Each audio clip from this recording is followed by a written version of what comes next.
안녕하세요. 세계의 범죄를 파헤치는 스토리텔러 팝콘 제리입니다. 1995년 3월 27일 월요일 아침 8시 30분 이탈리아 밀라노에서 4발의 총성이 울립니다. 자신의 사무실로 가는 계단을 올라가던 중 저격당한 남성은 그 자리에서 즉사했는데요. 남자의 시신은 청소부에 의해 발견되었고 시신의 신원이 드러나자마자 이 사건은 이탈리아 전역과 전 세계 언론에 대서특필됩니다. 그 이유는 사망한 사람이 바로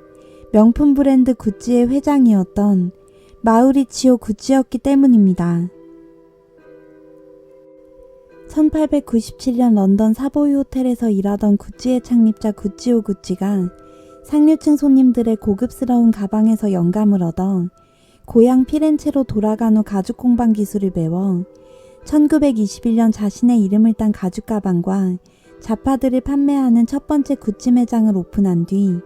귀족들의 승마용품 수요를 노린 독특한 홀스핏 아이콘, 일본산 대나무로 만든 뱀부백, 말 안장에서 아이디어를 얻은 삼선마크 더 웹 등 구찌를 상징하는 많은 디자인이 유명 인사들의 선택을 받으며 세계적인 브랜드로 도약했던 구찌는 1953년 창업주 구찌오 구찌가 사망한 후 첫째 아들 알도 구찌와 넷째 아들 로돌프 구찌가 경영권을 나눠 가지다가 점차 로돌포가 디자인부터 생산과 공급, 모든 단계에 관여하게 되었고 로돌포가 사망하자 그의 아들 마우리치오 구찌가 경영권을 승계받아 회장의 자리에 오르게 됩니다. 그러나 마우리치오가 경영권을 승계받았을 때 구찌는 이미 경영진인 가족들 간의 분열로 위태로운 상황을 맞이하고 있었으며 큰아버지 알도 구찌의 아들인 파올로가 자신의 이름하에 핸드백, 액세서리와 와인 등을 판매하는 저가 브랜드를 런칭해 라이선스 남발이 이어지면서 발생된 브랜드 이미지와 가치 하락으로 인한 재정난에 시달리던 상태였습니다. 설상가상으로 1987년 바레인에 본사를 둔 투자회사 인베스트코프가 이때를 놓치지 않고 지분을 인수하기 시작해 90년대 초반 결국 구찌의 전체 지분을 차지하자 극심한 재정난을 극복하지 못한 마우리치오는 1993년 1억 7천만 달러에 본인의 모든 주식을 인베스트코프에 매각하고 불과 3년 후 피살되었던 것입니다. 암살자가 쏜 4발의 총탄 중 3발은 마우리치오의 오른팔과 어깨에 맞았지만 마지막 한 발이 오른쪽 관자놀이에 맞으면서 사망했던 것인데 이런 정황으로 봐서 전문적인 살인청부업자나 마피아의 소행이라고 보기는 어려웠고 그에게 원한을 가질 만한 인물의 범위도 워낙 넓었기 때문에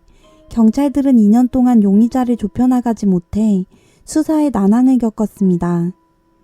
그러던 1997년 마우리치오 사건의 담당 형사가 카르파제네라는 남성으로부터 한 통의 전화를 받게 됩니다. 카르파제네는 한 호텔에 장기 투숙하면서 그 호텔 도어맨인 사비오니와 친해졌는데 사비오니가 자신이 2년 전 마우리치오 구찌를 살해한 청부업자들을 직접 구했다는 말을 했고 범인은 2명, 제대로 총을 쏴본 적도 없는 자들이고 둘 중 한 명은 이미 다른 범행으로 교도소에 수감되어 있다는 상세한 증언을 해줍니다. 이에 담당 형사였던 필리포 닌니 형사는 사비오니의 차에 도청장치를 설치하고 그의 행적을 뒤쫓은 끝에 직접적으로 마우리치오에게 총격을 가해 살해한 베네데토 체라울로와 사건 당일 운전을 했던 오라지오 치칼라,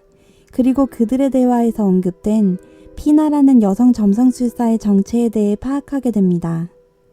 피나 아우리엠마는 놀랍게도 마우리치오의 전부인 파트리치아 레지아니의 친구였고 이들을 전부 체포해 조사한 결과 마우리치오 구찌를 살해하도록 지시한 진범은 그의 전부인 파트리치아로 밝혀집니다. 마우리치오 구찌는 사실 사업에 큰 관심이 없어 변호사를 준비하던 시절 우연히 파티에서 만난 세탁소집 딸인 파트리치아에게 첫눈에 반해 집안의 반대를 이겨내고 1973년 결혼에 성공해 한때 파트리치아는 현대판 신데렐라로 불리기도 했었는데요. 행복한 결혼 생활도 잠시, 이들의 사랑에 금이 가기 시작한 이유는 파트리치아의 지나친 허영심과 경영승계에 대한 욕심이 큰 원인이었습니다. 파트리치아가 경영승계에 욕심을 부려 마우리치오가 회사에 나가기로 결심했지만 파트리치아는 이런 남편을 내조하기보다 구찌 부인이라는 칭호에만 집착하며 돈을 물쓰듯 쓰는 사치스러운 생활을 즐겨 1983년 본격적으로 마우리치오가 경영권을 승계하게 되었을 때 이미 부부 사이는 멀어지고 있었고 결정적으로 마우리치오가 파트리치아의 친구였던 파올라 프랑키와 불륜 관계가 되면서 그가 공식 회장 자리에 오른 1989년 파트리치아에게 이혼을 요구하게 됩니다. 친구에게 남편을 빼앗긴 분한 마음과 구찌 부인이라는 타이틀을 포기할 수 없었던 파트리치아는 이혼을 거부했지만 1991년 두 사람의 이혼 소송이 시작되었고 결국 파트리치아가 약 14억 원 이상의 위자료를 받기로 하며 어느 정도 잘 마무리된 듯 보였으나 1993년 마우리치오가 약 1,900억 원이 넘는 거액의 돈을 받고 회사를 넘기게 되자 전 남편이 거머쥔 돈에 비해 위자료가 터무니없이 적고 이혼하지 않았다면 자신의 것이 되었을 재산이 남편과 재혼할 파올라에게 넘어갔다고 생각해 분노에 가득 찬 파트리치아의 증오심은 점점 더 커져갔고 급기야 자신의 절친한 친구인 점성술사 피나와 연인관계였던 호텔 도어맨 사비오니에게 마우리치오를 살해해줄 청부업자를 구해오면 약 26만 유로, 하나로 3억 6천만 원에 해당하는 금액을 주겠다고 하여 도박빚에 시달리던 피자가게 사장 오라지오 치칼라와 마약 중독자였던 베네데토 체라올라로 하여금 마우리치오를 살해하게 한 것이었습니다. 모든 진실이 밝혀지고 체포되는 와중에도 파트리치아는 대중 앞에 우아하게 보여야 한다며 진한 화장에 화려한 장신구들을 착용하고 밍크코트를 입은 채로 나타나 보다 못한 경찰에 의해 옷이 갈아입혀진 채 재판정에 나와 자신의 혐의를 부인하면서 시종일관 당당한 태도를 고수하는 모습을 보였고 직접적으로 마우리치오를 저격한 베네데토에게는 종신형, 살인을 교사한 파트리치아에게는 26년형이 선고되었으나 파트리치아는 18년의 수감 생활 후 2016년에 모범수로 가석방되어 밀라노에 위치한 보석 가게에서 보석 디자인에 대해 조언하고 회사의 SNS 계정을 관리하는 일을 하면서 2021년 리들리 스콧 감독의 영화 하우스 오브 구찌에서 자신의 역할을 맡은 레이디 가가가 자신에게 조언을 구하러 찾아오지 않았다고 불만을 드러내기도 했다고 합니다.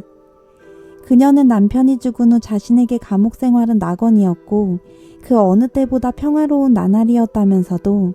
자신이 완전히 결백하진 않지만 오해로 인해 부당한 유죄 판결을 받았다고 주장하고 있으며 여전히 자신의 이름을 파트리치아 레지아니 구찌로 소개하고 있습니다. 90년대 극심한 경영난을 겪으면서 2009년까지 계속된 실적 부진으로 저물어가는 브랜드로 인식되는 듯 했으나 패션 디자이너 알레산드로 미켈레를 영입하고 화려하고 자유분방한 감각적인 디자인들로 MZ세대에게 인기 있는 브랜드로 급부상하며 브랜드의 가치나 가격은 에르메스나 샤넬에 못 미치는 대신 젊은 감성과 접근성 좋은 가격으로 우리에게 익숙한 명품 브랜드 구찌. 창립자인 구찌오 구찌의 마지막 후계자 마우리치오 구찌가 경영권을 넘긴 이후 구찌 가문의 어떤 사람도 구찌에서 일하고 있지 않은 지금까지도 끝까지 자신의 존재 자체가 구찌이고 싶은 여자 파트리치아 레지아니의 이야기였습니다. 소스필드의 영상을 재미있게 시청하셨다면 구독과 좋아요를 눌러주세요. 여러분들의 구독과 좋아요는 소스필드 채널이 세상에 더 많은 사건과 진실을 전할 수 있는 원동력이 됩니다.